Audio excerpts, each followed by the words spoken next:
Ringrazio l'Istituto Gallo che con la sezione distaccata di Porto Empedocle, in collaborazione con Unipa, ha deciso di portare avanti questo progetto di valorizzazione della biodiversità all'interno del Giardino della Colimbetra. Oggi posizioneremo con gli alunni che hanno lavorato a questo progetto, posizioneremo degli hotel per insetti impollinatori in alcune aree del giardino.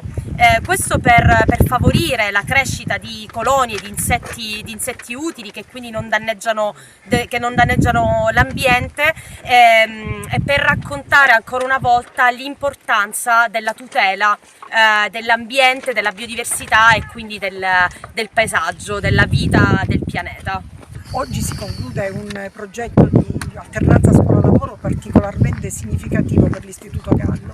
perché ha permesso ai ragazzi, guidati dai loro professori e in collaborazione con l'Università di Palermo e con il FAI, che si prende cura in maniera sapiente di questo sito che è la Colimbetra, di realizzare un'attività, di costruire degli strumenti che realmente possono essere utili per la salvaguardia dell'ambiente e degli ecosistemi. I ragazzi hanno acquisito così delle competenze dal punto di vista pratico-operativo, ma abbiamo raggiunto importanti traguardi formativi perché i ragazzi hanno potuto riflettere e informarsi bene su quello che significa tutelare l'ambiente, tutelare l'ecosistema, salvaguardare il proprio territorio. Quindi questo è chiaramente un obiettivo molto alto che la scuola ha raggiunto oggi, e diciamolo pure, un altro obiettivo importante è quello di aver motivato tanto i ragazzi, di averli entusiasmati, di averli resi protagonisti e consapevoli di agire nell'ambiente scolastico per tutelare il territorio in cui vivono. Professoressa Manachini, e grazie a un progetto PNRR del Dipartimento di Scienze Agrarie, Alimentari e Forestali in collaborazione con le scuole, e grazie al supporto di due esperti esterni che sono Sara Chiarello e Emanuele Leto, abbiamo progettato di fare questa camminata della biodiversità degli invertebrati, che sono un gruppo zoologico spesso sottostimato ma di grande importanza perché forniscono molti servizi ecosistemici. Allora con i ragazzi abbiamo fatto online, gli abbiamo spiegato l'importanza degli insetti e che cosa faremo in campo. In campo oggi non solo metteremo degli hotel degli insetti che diciamo richiamano e possono essere ricovero per gli apoidei selvatici, ma anche per altri invertebrati tipo coccinellidi o alcuni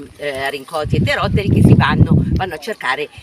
riparo. Questo in particolare è un hotel appunto degli insetti, poi abbiamo degli hotel delle api selvatiche e poi faremo dei transetti alla scoperta proprio della biodiversità che c'è in questo meraviglioso giardino, sia di lepidotteri, e i dati poi andranno a confluire in un database internazionale, sia per esempio di altri imenotteri o di imenotteri o di insetti che si fingono imenotteri, tipo alcuni sirfidi o alcuni bombilidi, che sono